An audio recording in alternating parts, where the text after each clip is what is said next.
Bonjour, je suis le Père Georges et en cette vigile de la Pentecôte, je vous propose un thème qui est tout à fait lié à notre fête de la Pentecôte, à savoir les langues dans les églises. Je ne vais pas vous parler du thème de la langue qui est comprise par le peuple, qui doit être utilisée pour les Écritures et pour la liturgie. C'est un thème dont on a beaucoup parlé par le passé à partir des temps modernes, mais je vais toucher à autre chose. Est-ce que nos églises devraient avoir leur nom en langue du peuple ou bien en langue étrangère ? Et pour ce faire, je vais m'appuyer sur les Saintes Écritures et sur la tradition de l'Église. Ce n'est pas seulement le Père Georges qui parle, qui dit ses idées, mais je vous transmets ce que j'ai reçu moi-même par la tradition de l'Église, dont le cœur, c'est la Bible, à savoir les Saintes Écritures. Donc je ne parle pas en mon nom, mais avec l'aide de l'Esprit Saint. J'espère vous donner une idée un petit peu de ce que Dieu attend de nous. Imaginez-vous qu'il y ait une nouvelle église qui se crée, une nouvelle dénomination. Et on va dire que elle s'est créée peut-être aux États-Unis ou dans un autre pays anglophone, et que ses fondateurs l'ont appelée The International Church of the Burning Water. Et cette dénomination-là, dans son pays d'origine, commence à avoir des communautés qui parlent une autre langue que l'anglais. Et cette église-là commence à s'exporter dans d'autres pays, dans des pays francophones, hispanophones, etc. Et la question serait, est-ce que, d'après ce que nous dit, attention, pas d'après ce que dit monsieur un tel ou le père un tel, d'après ce que nous dit la Bible et la tradition de l'église, est-ce que une telle église, une telle dénomination devrait traduire son nom dans les langues des peuples, pour ainsi dire? Alors, je vais commencer par le Nouveau Testament. Comme vous savez, le Nouveau Testament a été écrit en grec. Non pas en français, non pas en anglais, en grec. Et les écrivains humains qui ont écrit, les apôtres, etc., il n'y a pas que des apôtres qui ont écrit, mais voilà, les auteurs du 1er siècle, ils n'ont jamais donné l'autorisation explicite que leurs livres soient traduits dans les langues des peuples, ou encore que les noms des livres soient traduits en langue des peuples. Ils n'ont donné aucune autorisation spécifique. Pourtant, nous le faisons. Et la traduction des choses, elle fait partie de la tradition de notre religion chrétienne, en fait. Vous savez que l'Ancien Testament, écrit en hébreu et en araméen, a été traduit en grec bien avant Jésus-Christ.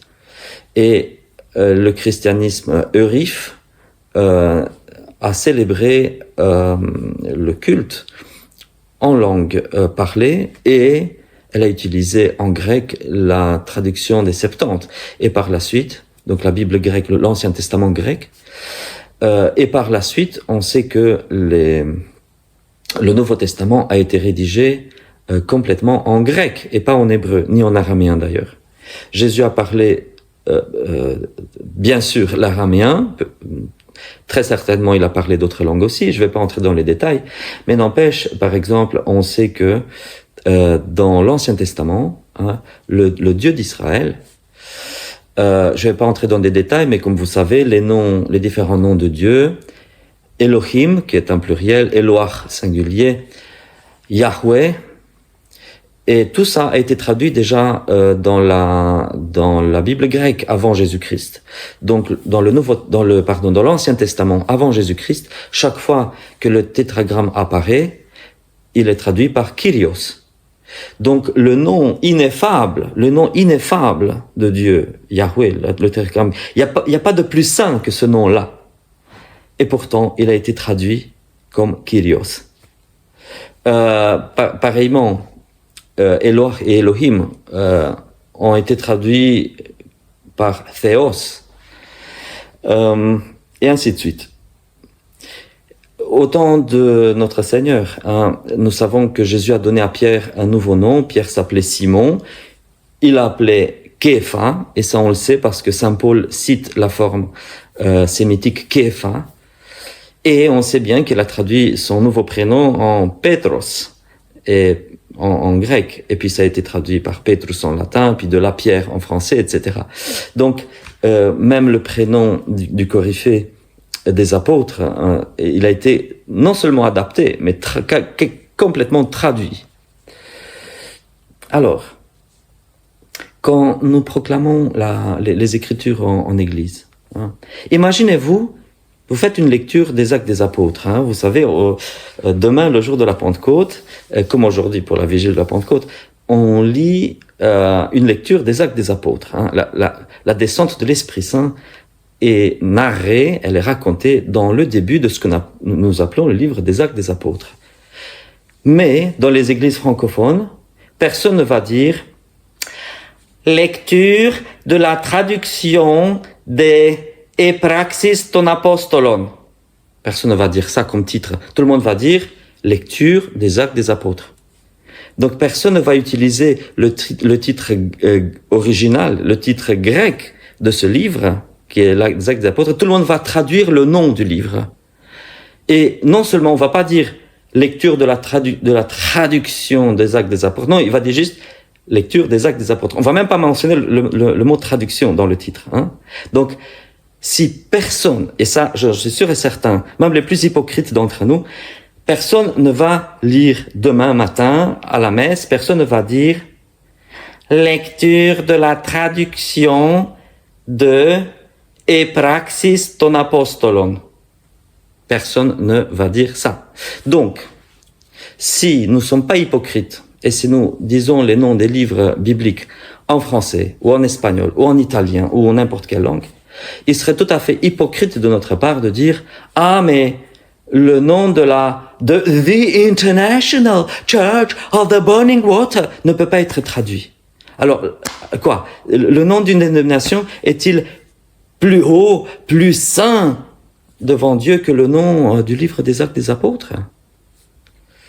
Alors, revenons à cette histoire des noms des églises.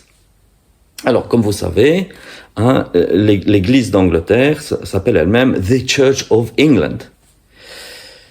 N'empêche que, quand ils ont sorti en 1567 le collège anglican en langue galloise, sur le titre, on lit Eglwys Lueger. Donc, c'est comme ça qu'ils traduisent Église d'Angleterre. Eglwys Lueger. De même, en 1574, ils ont sorti le collège anglican en latin. Et donc, de nouveau, le titre qui est donné, c'est Ecclesia Anglicana. De même, ils ont traduit pour la première fois le collège anglais en 1616 en français. Et le titre, c'est La liturgie angloise de l'Église d'Angleterre. Donc voilà, le nom de la Church of England n'est pas Church of England en français, c'est Église d'Angleterre. Donc sur un livre officiel, voilà, le nom est traduit officiellement. Et ça continue jusqu'à nos jours. Les grandes églises font toujours ça. Je vais vous montrer ici. Voilà, encore aujourd'hui, le livre, le collège anglican, ça dit très bien Église d'Angleterre. Et ça dit pas le livre, blablabla, de la Church of England. Non, il dit de l'Église d'Angleterre. Donc le nom de l'Église est traduit. Je prends aussi l'Église épiscopale des États-Unis. Regardez leur livre officiel, le livre de la prière commune, selon l'usage de l'Église épiscopale. Ils disent pas selon l'usage de the Church of England ou the Episcopal Church. Ils disent pas selon l'usage de the Episcopal Church. Ils disent selon l'usage de l'Église épiscopale. Regardez. En espagnol, je prends la même chose.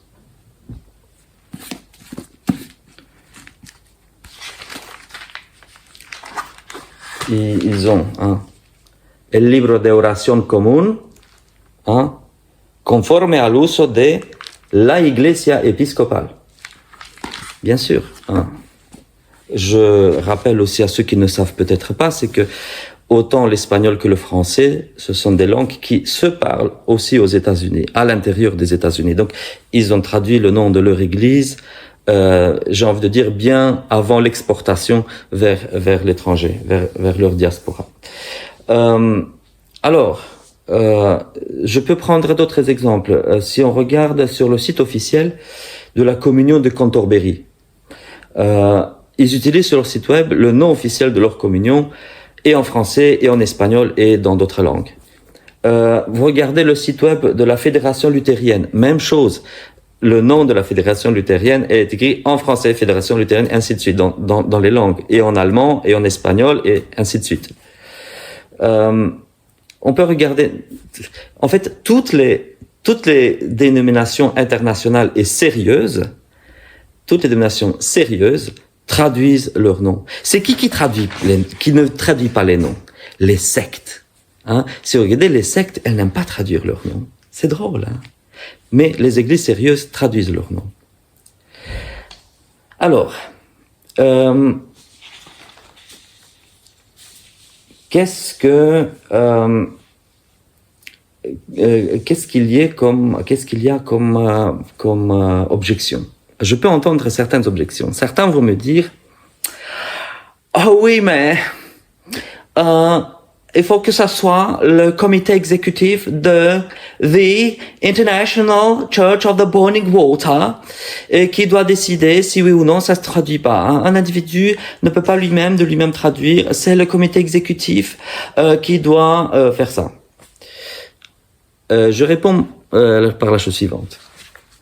À supposer que l'église, fictive bien sûr que je dis, cette église-là soit une église chrétienne, si c'est une église chrétienne, alors le comité exécutif ne peut pas décider de quelque chose que l'Esprit Saint a décidé il y a déjà 2000 ans. Hein? L'événement de la Pentecôte, qu'est-ce que c'est finalement la Pentecôte? Hein? Donc, vous avez dans l'Ancien Testament Babel. Babel, c'est une seule langue. Ceux qui construisent la tour sont une seule nation, une seule langue. Et on sait qu'ils ne travaillent pas avec Dieu. Et après ça, il y a Dieu qui confond leurs langues. Et Dieu donne la multiplicité des langues. Bon, ça fait échouer leur projet, d'après ce que nous dit la Bible. Et quand il y a la Pentecôte, l'Esprit Saint confirme cela. L'Esprit Saint confirme l'égalité totale de toutes les langues du monde. Je répète, la Pentecôte, c'est la confirmation de l'égalité totale de toutes les langues du monde, sans exception, et sans que l'une des langues soit au-dessus de l'autre. Dès que on ne suit plus ce principe-là, je suis désolé, on a rejeté l'Esprit Saint et on a embrassé Babel. C'est vraiment ça. Alors, imaginez-vous que le comité exécutif de je ne sais plus quelle église dise, à partir de maintenant, nous décidons que tous les mâles doivent être circoncis. Est-ce qu'ils auraient ce pouvoir-là? En fait, non, parce que cette décision-là a déjà été prise. On lit dans le livre des Actes des Apôtres, c'était le concile de Jérusalem, au 1er siècle, qui a décidé qu'il y aurait plus de circoncision obligatoire. Donc, si un comité exécutif vient derrière et veut annuler une décision qui a déjà été prise par l'Esprit Saint et les apôtres au 1er siècle, cette église-là s'exclut elle-même de la tradition apostolique et de la révélation tout court. Donc, le comité exécutif d'une telle église ne peut pas annuler une décision que l'Esprit Saint et les apôtres ont déjà prise il y a 2000 ans.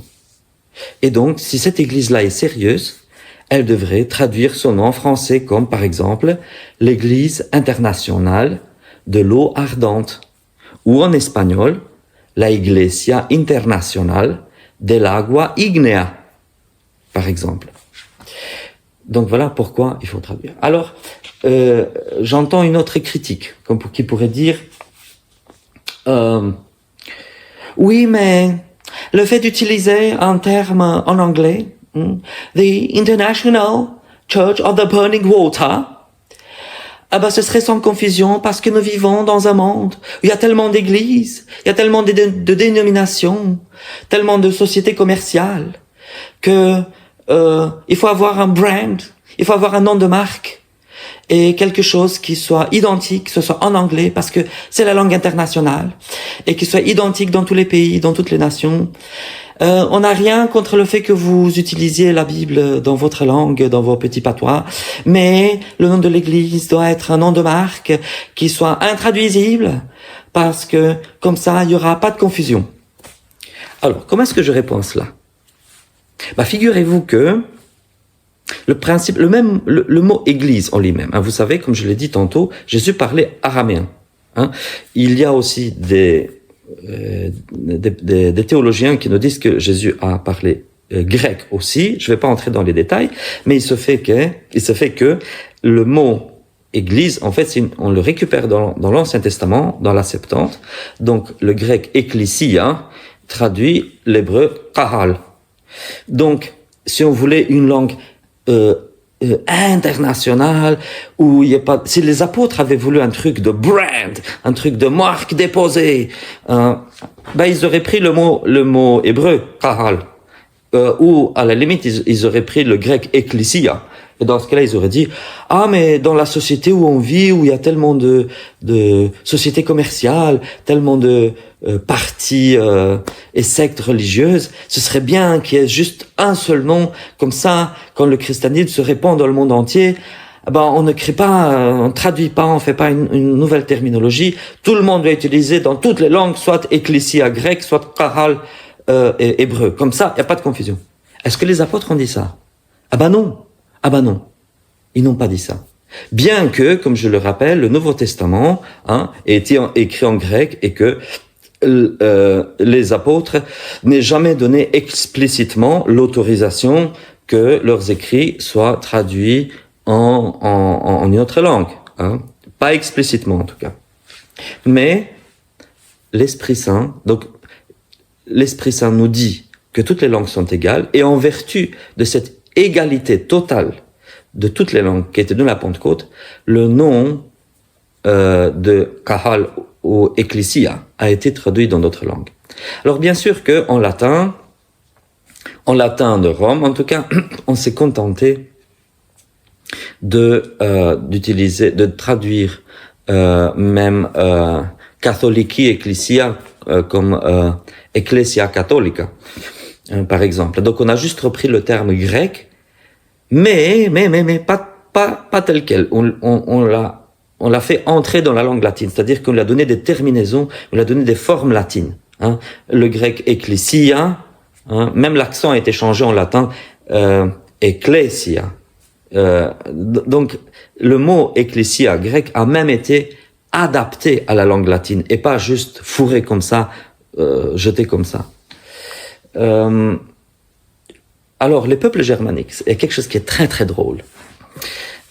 Vous savez que les peuples latins ont pris tout simplement en général, à l'exception de 3 peuples latins, tous les peuples latins ont pris le grec ecclesia, qui vient du grec, donc le latin ecclesia, et ce mot-là a évolué avec les langues. C'est pour ça que nous avons en français église vient de ecclesia, c'est pour ça qu'il y a chiesa, iglesia, gleish et toutes les autres igreja, toutes les autres langues latines ont des termes, sauf 3.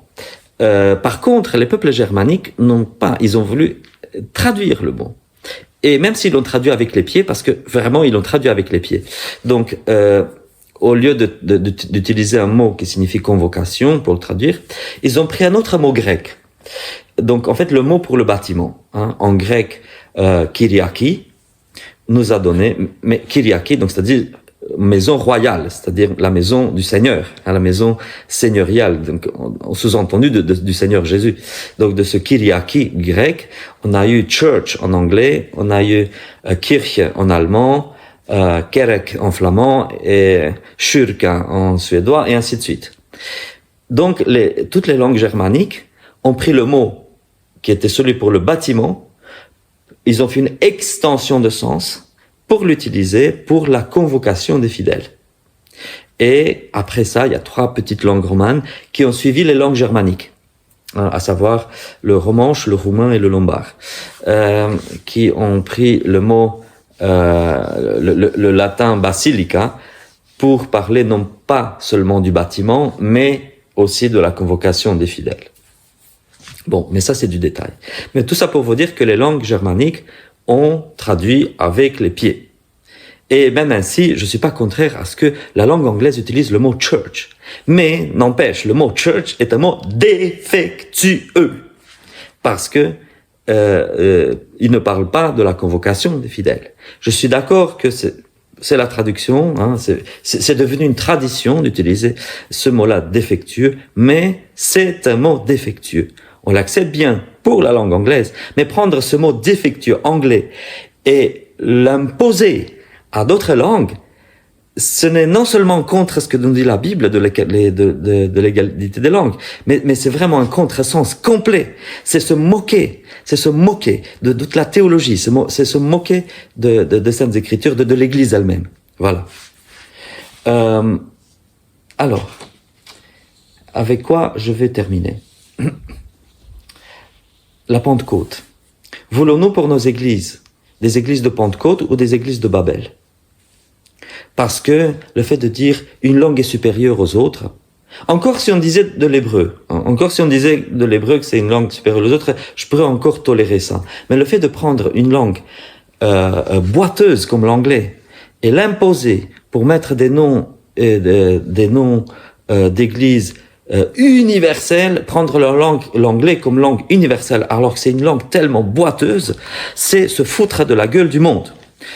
Non seulement c'est irrespectueux envers les langues elles-mêmes, c'est irrespectueux envers l'Esprit Saint, c'est irrespectueux envers la tradition de l'Église, c'est irrespectueux envers les Écritures. Alors, comme je l'ai dit, si une telle Église existait, The International Church of the Burning Water, si une telle Église reste chrétienne, elle devrait s'appeler en français l'Église internationale de l'eau ardente. Hein, et en espagnol, la Iglesia Internacional del Agua Ignea, pour ne pas dire aguardiente qui signifie alcool. Donc on dirait plutôt Agua Ignea. Voilà, c'est la traduction. C'est pas que la traduction est permise.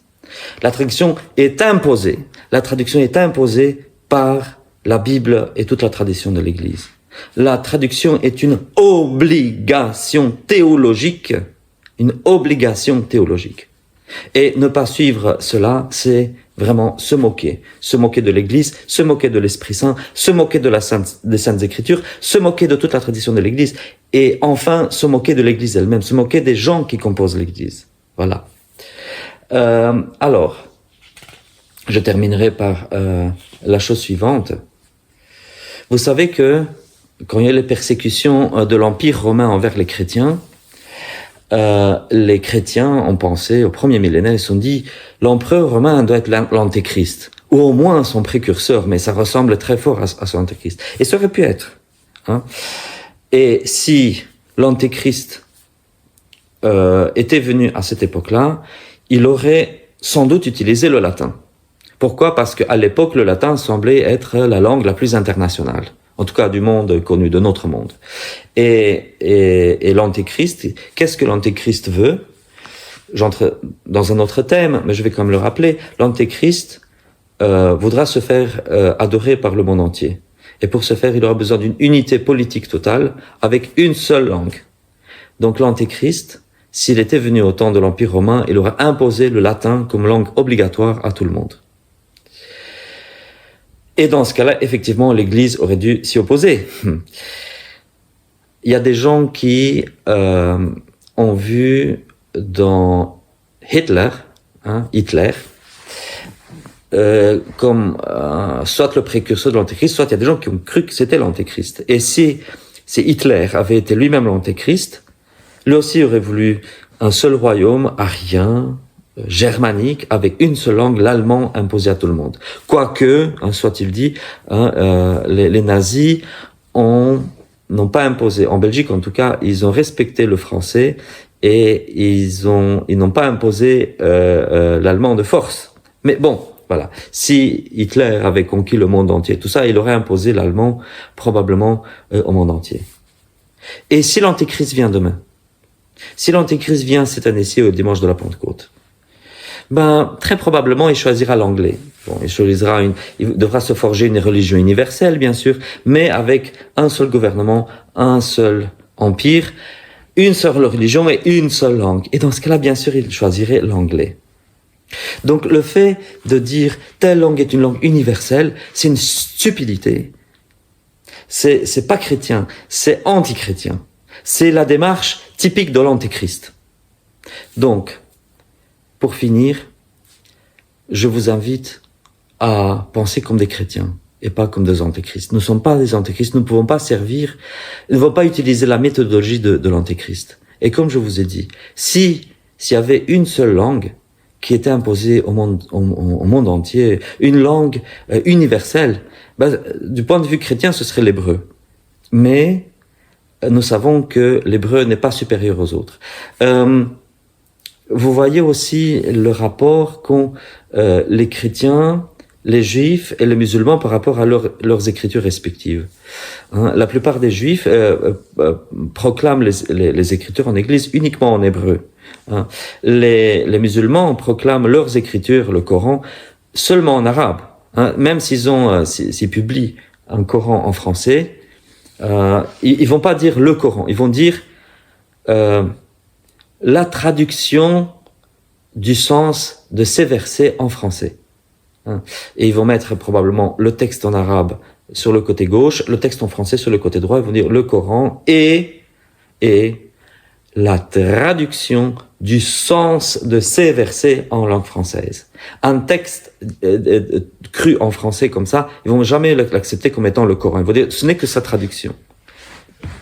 Nous, chrétiens, on a une approche tout à fait différente. Pour nous, nous n'idolâtrons ni l'hébreu, ni une autre langue.